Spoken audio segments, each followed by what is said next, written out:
ሰላም ኣናንያስ ሚድያ ተኸታተልቲ ኣብ መላእ ዓለም ዘለኹም ኣድነቕተይን ፈተውተይን ዝኾንኩም ሓደሽቲ ዝኾንኩም ሳብስክራይብ ላይክ ብምግባር ናይ ደወል ምልክት ብምጥዋቕ ሓደሽቲ መንፈሳዊ ትሕዝቶታት ንክትረኽቡ ላይክ ሼር ብምግባር ከዓ ናብ ኩሉ ንኽባፃሕ ንኽትተሓወረን ብትሕትና ይሓትት። ሎማዓንቲ ሒዘልኩም መፅአ ዘለኹ ከዓ ናይ መጨረሻ ምዕራፍ 1 ደቂ ኣንስትዮ ኣብ ህይወት ቅድስና ዝብል እዩ።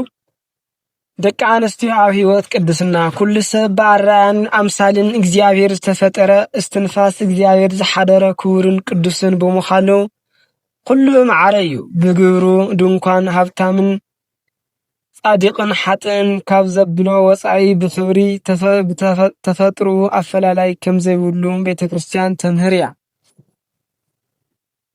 ቅድስና ካብ ዝኾነ ክብሪ ዝለዓለ ናይ ቤተክርስቲያንና ክብሪ ጉልላትናን ርእስናን እዩ። ስለዚ እምነትን ስርዓትን ቤተክርስቲያንና ቅድስና ንወዲ ጥራሕ እምበር ንጓል ኣይግባን ኣይበለትን። ቅዱሳን ደቂ ተባዕትዮ ከም ዘለው ቅዱሳት ደቂ ኣንስትዮ እውን ኣለዋ። ብፍላይ ናይ ኣዴና ቅድስተ ቅዱሳን ድንግል ማርያም ክብርን ቅድስናን እንትንሪ ኣብ ወዲ ተባዕታይ እንታይ ቅድስና ኣሎ? ናብ ዘብል ክወስደና ይኽእል። ኣዴና ቅድስት ድንግል ማርያም ንኣምላኽ መውላድ ዝኻለት ብፍጹም ንጽህናን ቅድስናን እዩ። ኣዴና ድንግል ማርያም መትሕተ ፈጣሪ መልዕልተ ፍጡራን ዝብል ኣብ ናይ ፍጡራን ናይ መወዳእታ ክብሪ ዘቐመጣ ቅድስና እዩ። ምክሐ ደናግል መሰረተ ንጽህ ኣክሊለ ምክህ መሰረተ ህይወት ዘበላ ፍጽምቲ ስለ ዝኾነት እዩ። ክንዲ ኣዴና ድንግል ማርያም ዝኣክል ቅድስና ዘለዎ ወዲ ተባዕታይ የለን።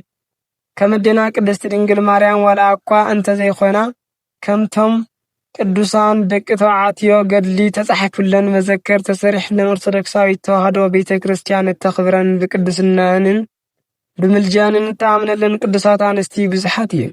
ብምዃኑ እውን ሃይማኖት ናይ ማዕርነትን ነጻነትን ናይ ፍቕርን ሰላምን ናይ ተስፋን ሓድነትን ስርዓት እምበር መስርሕ መጨቆን ደቂ ኣንስቲ ኣይኮነን።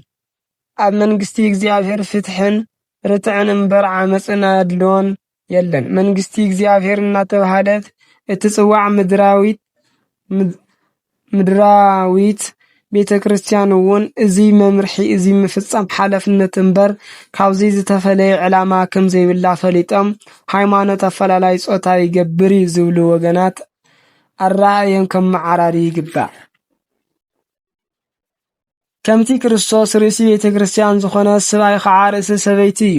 ኤፌሶን ምዕራፍ 5:23 እንታይ ማለት እዩ?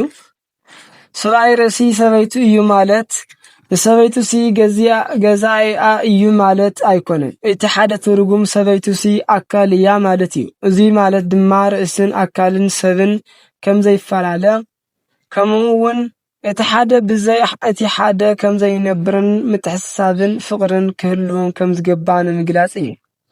ከምኡ ከም ዝኾነ ድማ ኣብቲ ምዕራፍ ኣብ ቁጽሪ 28:32 ኣቱም ሰብኡት ነተን ኣንስትኹም ከም ሰውነትኹም ገይርኹም ኣፍቅርወን። እቲ ንሰበይቱ ዘፍቅር ንባዕሉ እዩ ዘፍቅር። ከምቲ ክርስቶስ ንቤተ ክርስቲያን ዝከናኸና ሰብ ንሰብነቱ ይምግቦን ይከናኸነን እምበር ሰብነቱ ዝጸልእ ሓደ እኳ የለን። ንሕና ከዓ ኣካላት ሰብነት ክርስቶስ ኢና። ስለዚ ሰብኣይ ኣቦን እኖን ሓዲጉ ምስ ሰበይቱ ይሓብር፣ ክልቲኦም ከዓ ሓደ ኣካል ይኾኑ። እዚ ምስጢር እዚ ዓብይ ብምባል ዘረጋግጸልና። እቲ ካልኣይ ትርጉም ድማ መማሓደሪ መራሒ ማለት እዩ። ኣብ ሓደ ቢሮ ሓደ መራሒ መማሓደሪ እምበር ክልተ ከም ዘይህሉ ኣብ ገዛ እውን ዝመርሕ ዘመሓድርን ሓደ ሰብ እዩ ዝኽኸውን ዝግባኦ።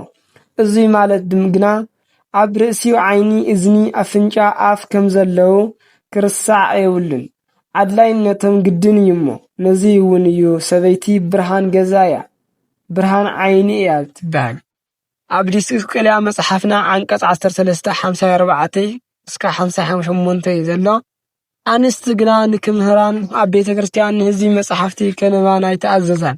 ግናኸ ደቂ ኣንስትዮ ምህራ ንምንታይ ኢሉ ንዝብል ወዲ ተባዕታይ ብዝበለጸ ብዓይኑ ስለ ዝፍተን ኣንስቲ ከምህራ እንተለዋ ካብቲ ትምህርተንሲ እቲ መልክዕን እናሓሰበ ከይፍተን እሞ ብትምኒት ሓጢኣት ከይወድቕ እዩ። ሎማዓንቲ ንቐዳማይ ምዕራፍ 1 ናይ መጨረሻ ክፋል ኣስሚዓኩም ኣለኹ። ቀጻላይ ምዕራፍ 2 ክንቀጽልና። ወስብሐት ለእግዚአብሔር ወለወላዲቱ ድንግል ወለመስቀሉ ክቡር። ላይክ ሼር ብምግባር ተጸበዩና። ወስብሐት ለእግዚአብሔር። ይቀኒየለ